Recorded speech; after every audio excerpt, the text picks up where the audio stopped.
প্রতিযোগিতা করব, কিন্তু তুমি কিছু বললো কি হয়েছে?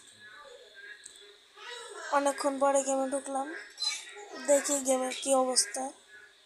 অনেক আগে ঢুকাচ্ছিল না, এখন ঢুকাচ্ছে কিনা দেখবো। ও ভাই, ও ভাই, আমাদের গেমে ঢুকাই দিয়েছে। ইতিমধ্যে দেখতে পাচ্ছি। আপনারাও অতি শীঘ্রই গেমে ঢুকে যান। আমাদের এখন থেকে গেমে ঢুকাবে। তাড়াতাড়ি আপনারা গেমে ঢুকুন এবং খেলুন। এটাই আপনাদেরকে বলার জন্য আমার এই ভিডিওটা।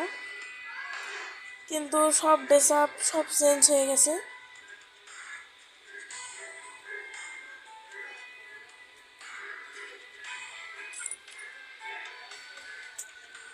আমাদের এখানে আমার নেটের সমস্যা তো।